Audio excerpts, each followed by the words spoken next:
Kimberly and Stephen Hricko looked like the perfect couple. She was the polished suburban mom, he the devoted husband with a steady job. But on Valentine's Day 2002, Stephen was found dead in a love hotel, and the romantic illusion shattered. What began as a night meant for love unraveled into a chilling plot of betrayal, deception, and cold-blooded murder. On the morning of February 15, 2002, the cleaning staff at the Rose Lantern Motel arrived to begin their usual routine. It was just after 9 a.m. when a housekeeper knocked on the door of room 14 and received no response. The room was supposed to have been vacated hours earlier, but there was no movement inside. After several more knocks and no answer, she used the master key and pushed the door open. The lights were off. The air inside was strangely heavy, and a faint, almost chemical smell lingered in the room. On the bed lay a man, motionless, dressed in dark slacks and a collared shirt. He appeared to be asleep, but something was clearly wrong. She called for the manager, who quickly contacted emergency services. Paramedics arrived within minutes, but it was already too late. The man, identified from his wallet as Stephen Hricko, was pronounced dead at the scene. He had no visible wounds, no blood, no signs of a struggle. The room was in near-perfect order, the bed made with military precision except for the depression where he lay. A champagne bottle and 2 flutes sat on the nightstand, but neither had been touched. The heat in the room was turned up to an unusual level, and the windows had been sealed with strips of duct tape from the inside. Stephen's death was initially suspected to be a suicide, perhaps a tragic expression of heartbreak or personal despair. After all, it was Valentine's Day the night before, a time when emotions often run high. But the more the scene was examined, the more it felt staged. The alarm system on the wall had been forcibly disabled. The air was thick, not with the scent of alcohol or perfume, but with something far more flammable, gasoline. Investigators found a small melted candle in the trash can and wax drippings leading toward the heater unit. Someone had tried to mask the scent, but it wasn't completely successful. Later that day, Stephen's wife, Kimberly Hricko, called the local police to report her husband missing. She claimed Stephen had told her he planned a surprise for the evening, but never said where he was going. He'd kissed her goodbye after dinner, told her not to wait up, and simply vanished. Kimberly sounded distressed on the phone. She described her husband as reliable, predictable, and never the type to just disappear. But when officers informed her that he had been found dead at a local motel, her reaction raised subtle suspicions. Her voice cracked, but she didn't ask many questions. Her breathing was steady, her answers too rehearsed. Stephen's family was shocked. Friends said the couple had been having issues, but nothing serious. They were seen together just days earlier at a neighborhood function, smiling for photos. There were no public signs of turmoil. The discovery of his body in a love hotel, a place known for short private rendezvous, made everything murkier. Why was he there? Who was he meeting? And if this was a suicide, why had someone gone to such lengths to tamper with the scene? Forensic teams began their analysis, and the coroner prepared a full autopsy. One thing became clear: this was no simple case. Stephen Hricko's death on Valentine's Day was only the beginning of a tangled web of secrets, lies, and a plan that someone had carefully set in motion. Kimberly Hricko had always given the impression of someone who had it all under control. In her quiet suburban neighborhood outside Baltimore, she was known as the woman who baked cookies for school fundraisers, volunteered at local shelters, and kept her lawn perfectly manicured. She was the picture of domestic balance, graceful, composed, and dependable. To anyone looking in from the outside, she was a devoted wife and mother who lived a comfortable, drama-free life with her husband, Stephen, and their young daughter. But as investigators dug deeper, they found that the life Kimberly presented to the world was carefully constructed and far from the truth. When police arrived at her home after Stephen's body was discovered, Kimberly maintained her composure. She explained that Stephen had told her he planned a surprise for Valentine's Day. He wanted to do something different, she said, and left after dinner without giving much away. She didn't think to follow up when he didn't return that night, assuming he might have stayed in a hotel or with a friend.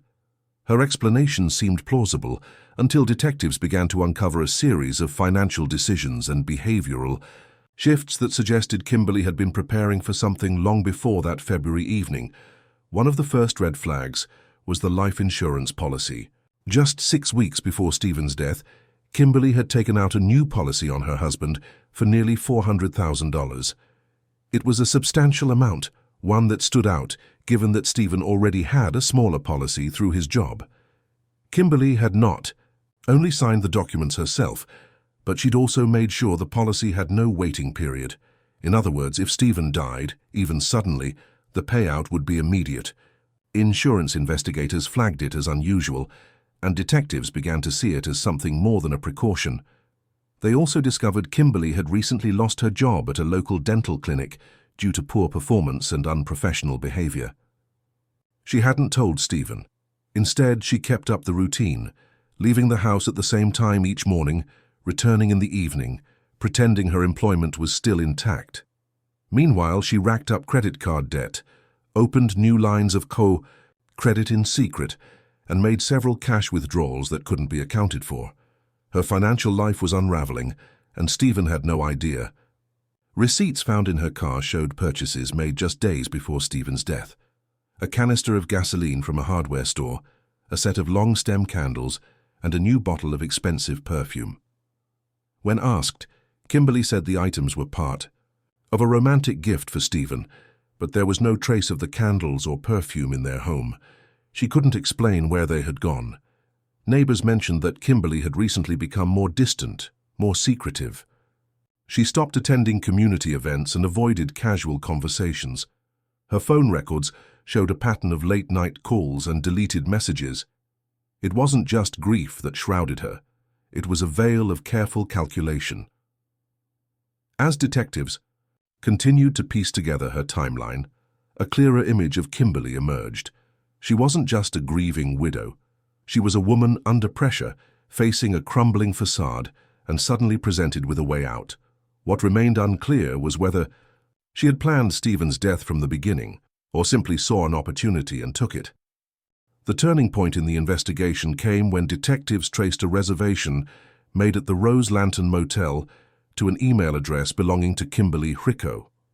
The reservation was made under the name K. Harper, a fabricated identity created just days before Valentine's Day.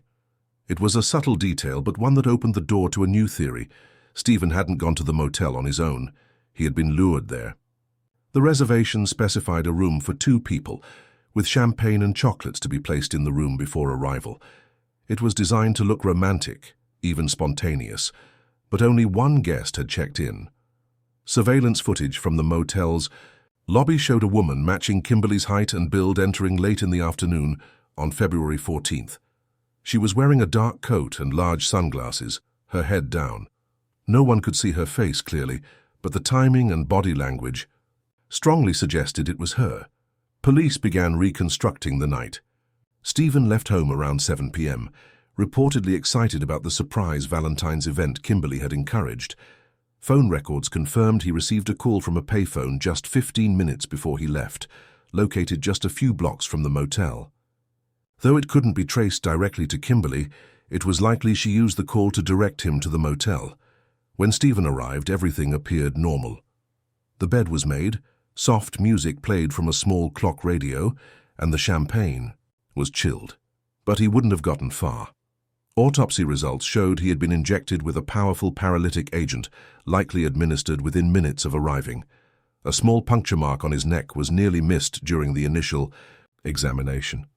The drug left no scent and little immediate evidence, but once it entered the bloodstream it caused complete muscle paralysis, while keeping the victim conscious.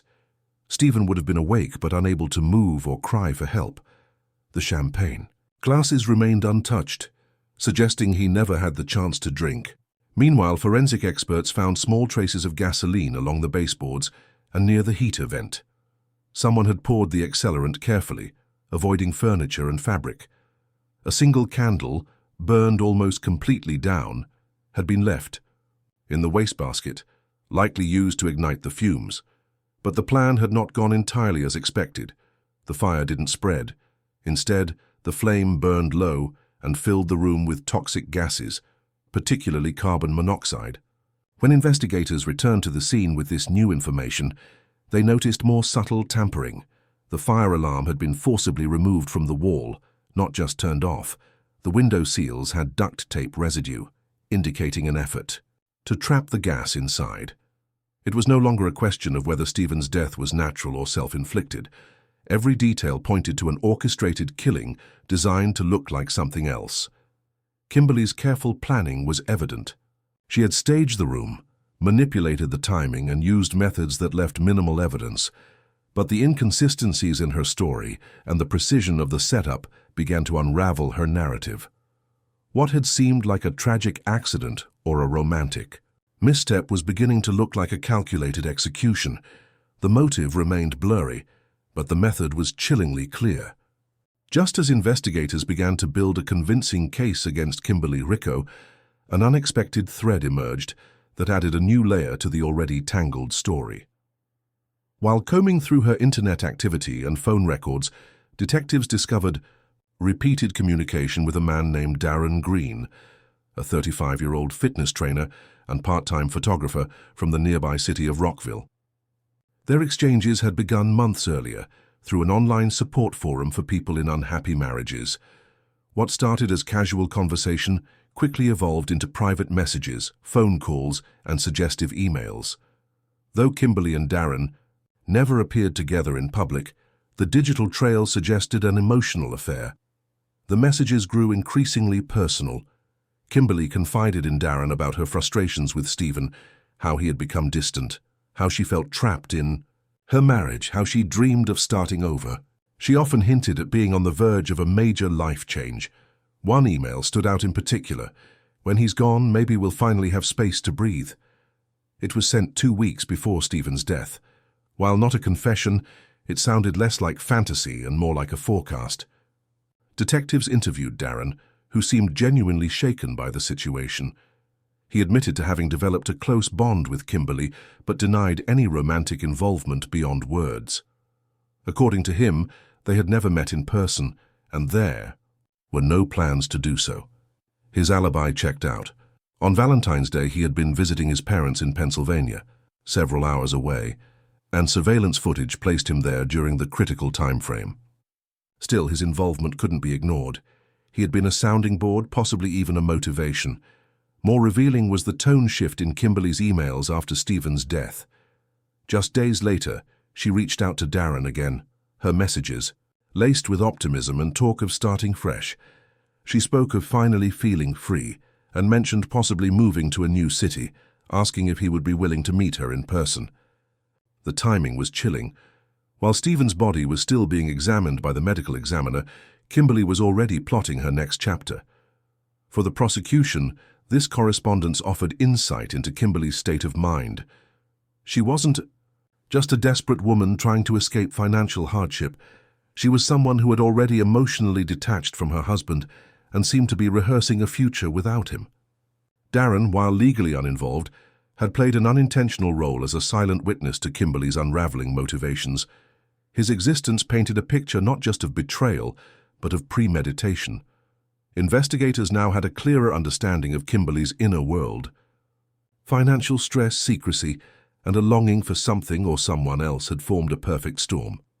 Darren's presence in her life suggested she wasn't just trying to eliminate a burden, she was trying to make space for a new life.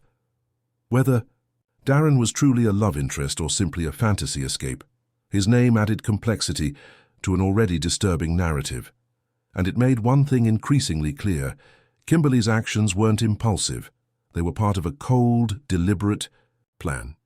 On March 10, 2002, after weeks of gathering evidence, police arrested Kimberly Hricko at her home.